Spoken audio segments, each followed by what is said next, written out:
والإسلام ديني ومحمدا رسول الله ويقيني. السلام عليكم ورحمة الله وبركاته. بسم الله الرحمن الرحيم. InsyaAllah saya akan kongsikan satu tajuk yang penting buat pejuang-pejuang Islam, buat umat Islam yang khairah untuk mendapatkan keredaan Allah Subhanahu wa taala. Untuk umat Islam melayakkan diri sebagai orang yang bertakwa, sebagai seorang yang diterima amalannya, sebagai seorang yang diistilahkan sebagai tentera Al-Mahdi, pengikut Fatah At-Tamimi atau tentera Imamul Mahdi. Jadi tajuk yang akan saya kongsikan pada hari ini ialah keikhlasan tahap tinggi.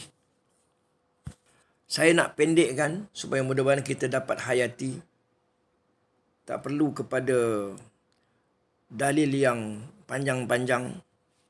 Kalau kita dapat menghayatinya, menjiwainya, mendarah daging, kita akan diberi faham, dihadiahkan dengan kefahaman, taufik, hidayah, nur, iman, insya-Allah. Yang pertamanya, ikhlas ini adalah rahsia Allah. Bila kata rahsia Allah, dia bukan rahsia manusia. Dia bukan rahsia makhluk. Dia bukan rahsia malaikat. Rahsia Allah. Jadi bila kata rahsia Allah, kita tak bolehlah bila kita buat baik, tolong orang, kita bagi duit kat orang, kita kata ambil lah ni, makcik ikhlas. Ambil ni, pakcik ikhlas. Maka menurut Fatah At-Tamimi, itu automatik tak ikhlas. Sebab ikhlas tadi, yang pertama, rahsia Allah. Kita tak rasa kebaikan itu dari kita. Sebab yang menggerakkan semua amal kebaikan kita bukan kita pun. Allah Subhanahu wa taala. Semuanya dari dia. Jadi kita tak tahu yang kita ni ikhlas tidak. Tiba-tiba kita kata ambillah ni pakcik ikhlas. Pasal apa kita pula? Kita tahu itu rahsia Allah. Tapi dari sudut syariatnya, dari segi kerja buat kita, kita minta ya Allah ikhlaskanlah perbuatan amalan aku ini. Yang keduanya, ciri-ciri ikhlas ni, lupakan kebaikan, lupakan amalan, macam tidak wujud. Udah baik lupa. Udah beramal banyak, lupa. Pasal apa lupa? Sebab yang buatkan kebaikan kita, yang menggerakkan kebaikan kita tu siapa? Allah Subhanahu wa taala. Tapi syariatnya masih lagi tak boleh berpisah. Syariat dengan hakikat. Kita kena buat, usahakan. Syariat, sembahyang, puasa, zakat. Sepatutnya kita faham ni. Lupakan kebaikan. Ada pun tahadus bin ni'mah. Boleh. Apa yang kita boleh kekal. Solat ke, puasa ke, kebaikan ke. Kita menyebutkan kebaikan itu. Tapi kita sangat meyakini semuanya dari Allah. 100%. Itu tak apa. Tahadus bin ni'mah. Bukan berlagak, bukan riak, bukan takabur. Kemudian dah buat semua amalan kita, rasa tidak buat. Rasa tidak berbuat. Kenapa ada rasa tidak berbuat? Bukan tidak berbuat. Berbuat. Sembahyang, puasa, zakat, haji itu berbuatlah. Tapi rasa dalam hati, rasa tidak berbuat. Wallahu khalaqakum wa ma ta'malun. Allah yang menjadikan kamu dan semua perbuatan kamu. Perbuatan kita lah. Jadi kita kena ada rasa tidak berbuat. Ini tauhid peringkat tinggi ni. Ikhlas tahap tinggi ni. Jadi kita ni tak ada kuasa dan tak pernah ada kuasa. Sebenarnya. Kita tak ada kuasa, tak pernah ada kuasa. Sampai bila-bila. Jadi apa yang kita buat? Kita belum berbuat lah. Rasa belum berbuat. Ni tahap tinggi. Orang biasa tak faham mungkin. Kita rasa belum berbuat. Sebab kita tak ada kuasa, tak ada tenaga, tak ada daya. La hawla wa la quwata illa billah. Semuanya dia yang melakukannya. Sebab itu kita, kalau nasib baik, semua Nabi-Nabi masuk surga dengan rahmat. Bukan dengan amalan. Tapi amalan mesti. Sebab apa? Syariat.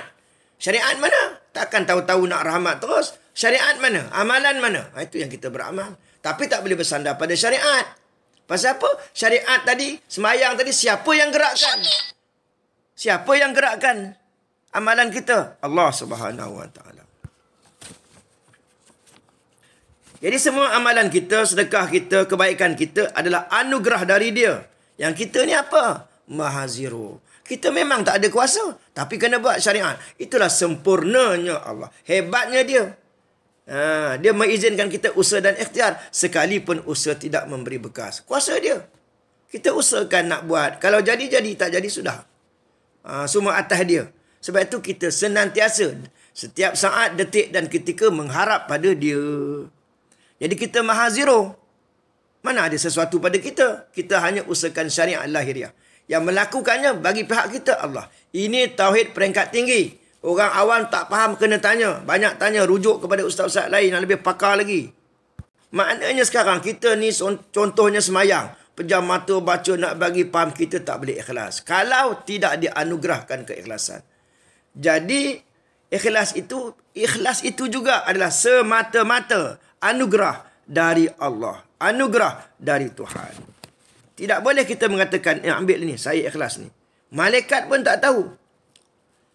Setelah berbuat, lupakan saja. Sebaik-baiknya, lupakan saja. Kalau tak boleh lupa, nak ingat juga, ingatkan semua itu adalah anugerah dia dari Allah SWT. Dah buat tahajud tiap malam, sebulan, 2 bulan, tak tinggal. Kita teringat. Ingat, itu nikmat dari dia. Anugerah dari dia. Hadiah dari dia. Bukan kita. Kita maha zero. Kekal macam tu. Ini ikhlas tahap tinggi. Nak jadi tentera Imamul Mahdi macam ni. Bukan ni je package nah. Package ni makna kena setiap satu tu ada je dia punya macam-macam lah syarat-syarat dia. Buat satu bukan kerana fadilat. Buat ni kerana nak dapat syurga. Bukan. Salah. Buat kerana syurga. Kalau kita kat setengah ustaz kata boleh. Tak boleh. Saya bahaskan macam ni. Buat kerana syurga, buat kerana Allah. Sama tak? Saya semayang ni kerana kerana Allah SWT. Satu lagi saya semayang ni kerana nakkan syurga. Adakah syurga dengan Allah itu sama? Tidak. Syurga makhluk. Allah lah. Tapi minta syurga boleh. Pasal apa boleh pula? Syariat. Kita suruh doa. Ad-doa mukhul ibadah. La yuradul qada illa bid'a. Tidak mengubah takdir melainkan dengan doa. Kita minta. Kita ni hamba. Hamba ni kan maha zero, tak ada apa. Minta lah. Minta Allah yang bagi. Itu syariat. Macam tu. Tapi buat bukan kerana fadilat. Bukan kerana kepentingan diri. Lillahi ta'ala. Bukan ajak orang kepada diri kita. Kita ceramah. Ajak orang besarkan diri kita. Tak boleh. Haram. Termasuk dalam diri saya. Ajak orang ni membesarkan saya. Ajak orang ni respect saya. Ajak orang ni kagumkan saya. Buat apa? Saya ni dosa banyak. Dosa yang banyak. Entah-entah buat dakwah ni tertebus ke tidak, tak tahulah. Neraka mana yang akan dicampakkan. Ini dah tua-tua ni, buatlah ceramah. Mudah-mudahan diikhlaskan. Mudah-mudahan. Belum tentu lagi ikhlas. Jadi hidup ni tak payah belagak. Tak payah sombong. Jadi itulah kuliah ringkas saya. Mudah-mudahan kita diberi faham bahawa kita kena usaha ikhlas. Ikhlas ni anugerah. Saya ulangi semula. Ikhlas ni hadiah. Kita hanya berusaha. Syariat tak boleh tinggal. Semayang, puasa, zakat, semua kebaikan kita kena usaha nak buat. Kalau lulus, dia izinkan, boleh buat. Kalau tak boleh, maknanya dia tak izin lah tu. Kita wajib berbaik sangka dengan dia. Dia maha adil. Dia maha sempurna. Kita maha zero. Kita tak ada apa. Doa boleh. Minta syurga, minta duit, minta rezeki, minta itu, minta anak, minta apa. Semua boleh. Minta anak 50 orang pun boleh. Minta nak kahwin 4 pun boleh juga. Tak ada salah. Minta. Asalkan kena dari segi syariatnya. Kalau Allah berkehendak, jadilah benda tu. Wallahualam. Sekian. Wabillahi taufiq wal hidayah. Assalamualaikum warahmatullahi wabarakatuh.